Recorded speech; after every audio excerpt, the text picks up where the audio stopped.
یہی سلسلہ چلتا رہا۔ جب کچھ اور مہینے گزر گئے تو شیطان نے اس کے دل میں یہ بات ڈالی، تم خود تو عبادت میں لگے رہتے ہو اور یہ اکیلی لڑکی بیٹھی رہتی ہے، ہو نہ ہو تنہائی کی وجہ سے اور زیادہ بیمار ہو جائے گی، اس لیے بہتر ہے کہ اس کو کچھ نصیحت کر دیا کرو۔ یہ خیال دل میں آتے ہی اس نے کہا، ہاں یہ تو بہت اچھی بات ہے، لیکن اس کان کی تربیت ہونی چاہیے۔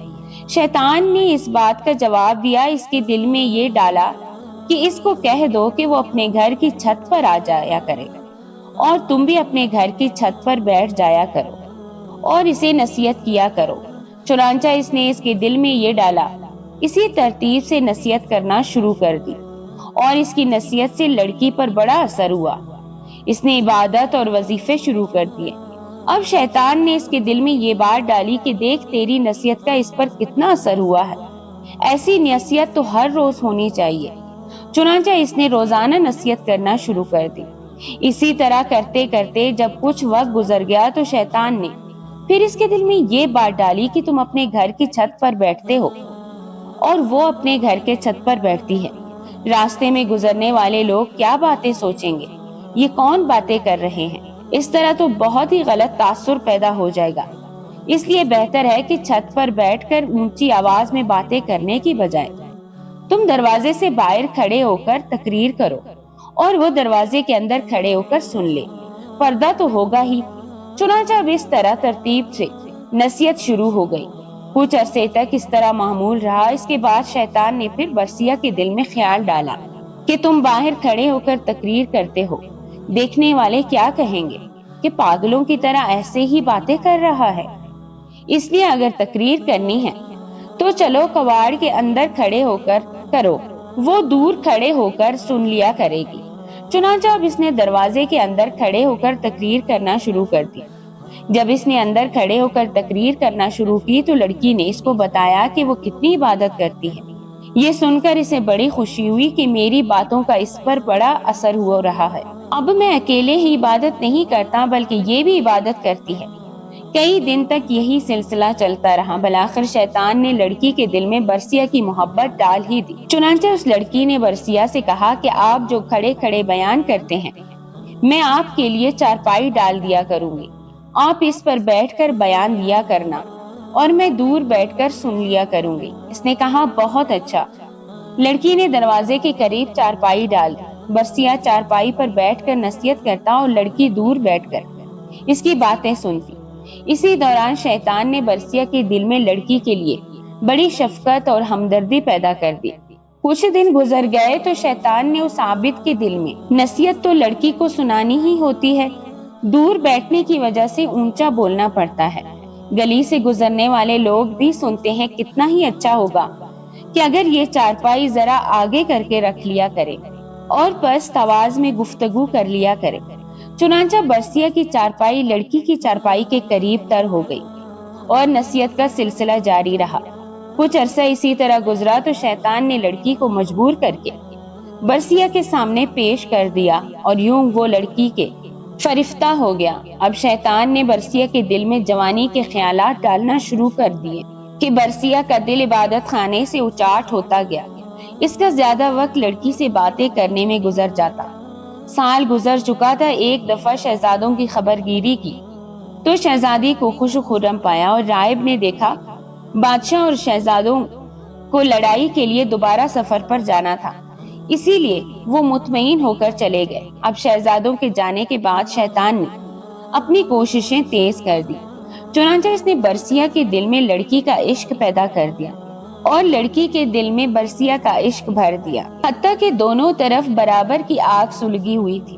اب برسیہ جس وقت امن و نصیحت کرتا تو شہزادی کی ہر وقت نگاہیں اس کے چہرے پر رہتی۔ شیطان لڑکی کو ناز و انداز سے کہتا اور وہ سراپا نازنین رش کے کمر اپنے انداز طور سے برسیہ کا دل بہلاتی، حتیٰ کہ عابد نے علیحدہ چارپائی پر بیٹھنے کی بجائے لڑکی کے ساتھ ایک ہی چارپائی پر بیٹھنا شروع کر دیا۔ اب اس کی نگاہیں جب شہزادی کے چہرے پر پڑتی تو اس نے اسے سراپے حسن جمال اور جذب نظر پایا۔ چنانچہ عابد اپنی شہوانی جذبات پر قابو نہ رکھ سکا اور شہزادی کی طرف بڑھایا۔ شہزادی نے مسکرا کر اس کی حوصلہ افزائی کی، یہاں تک کہ برسیا زنا کا مرتکب ہوا۔ جب دونوں کے درمیان سے حیا کی دیوار ہٹ گئی اور گناہ کے مرتکب ہوئے تو وہ آپس میں میاں بیوی کی طرح رہنے لگے، اور اسی دوران شہزادی حاملہ ہو گئی۔ اب برسیا کو فکر لاحق ہوئی کہ اگر کسی کو پتہ چل گیا تو کیا بنے گا، مگر شیطان نے اس کے دل میں خیال ڈالا کہ فکر کی کوئی بات نہیں، جب بچے کی ڈیلیوری ہوگی تو نومولود بچے کو زندہ درگور کر دینا اور لڑکی کو سمجھا دینا، وہ اپنا بھی عیب چھپائے گی اور تمہارا عیب بھی سب سے چھپائے گی۔ اس خیال کے آتے ہی ڈر اور خوف کے تمام حجاب دور ہو گئے۔ برسیا بے خوف و خطر اپنی ہوس پرستی میں مصروف رہا۔ ایک دن وہ بھی آیا جب اس شہزادی نے بچے کو جنم دیا۔ جب بچے کو دودھ پلانے لگی تو شیطان نے برسیا کے دل میں ڈالا کہ اب تو 1.5-2 سال گزر گئے اور بادشاہ اور دیگر لوگ جنگ سے واپس آنے والے ہیں، شہزادی ان کو سارا معاملہ سنا دیتی، اس لیے تم اس کا بیٹا کسی بہانے سے قتل کر دو تاکہ گناہ کا ثبوت باقی نہ رہے۔ چنانچہ ایک دفعہ شہزادی سوئی ہوئی تو اس نے بچے کو اٹھایا اور قتل کر کے صحن میں دبا دیا۔ اب ماں تو ماں ہی ہوتی ہے۔ جب وہ اٹھی تو اس نے کہا، میرا بیٹا کہاں ہے؟ برسیا نے کہا، مجھے کوئی خبر نہیں۔ ماں نے ادھر ادھر دیکھا تو بیٹے کا کہیں سراغ نہ ملا، چنانچہ وہ اس سے خفا ہونے لگی۔ جب وہ خفا ہوئی تو شیطان نے برسیا کے دل میں یہ بات ڈالی، دیکھو یہ ماں ہے، یہ اپنے بچے کو ہرگز نہیں بھولے گی۔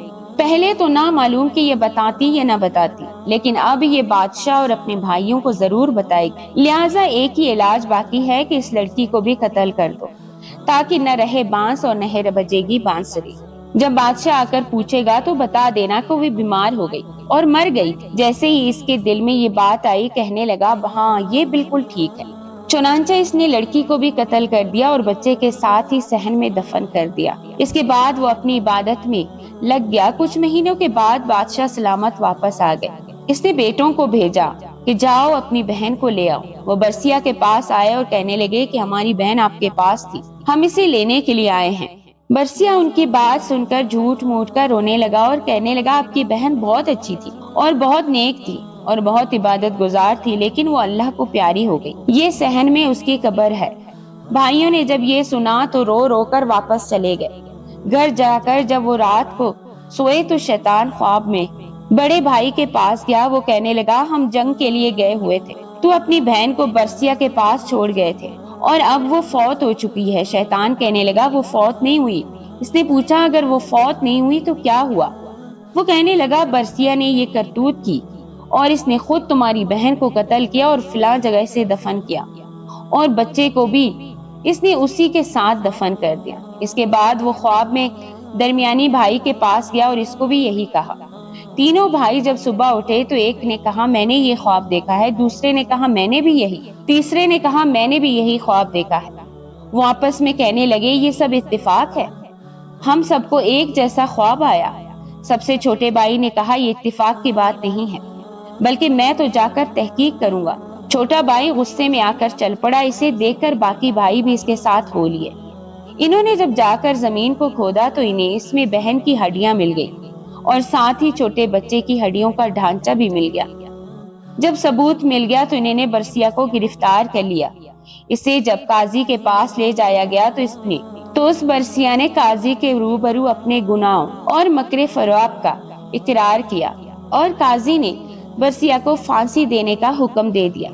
جب برسیا کو پھانسی کے تختے پر لایا گیا اور اس کے گلے میں پھندا ڈالا گیا، پھر پھندا کھینچنے کا وقت آیا تو پھندا کھینچنے سے عین 2-4 لمحے پہلے شیطان اس کے پاس وہی عبادت گزار کی شکل میں آیا اور اس سے کہنے لگا کہ مجھے پہچانتے ہو کہ میں کون ہوں؟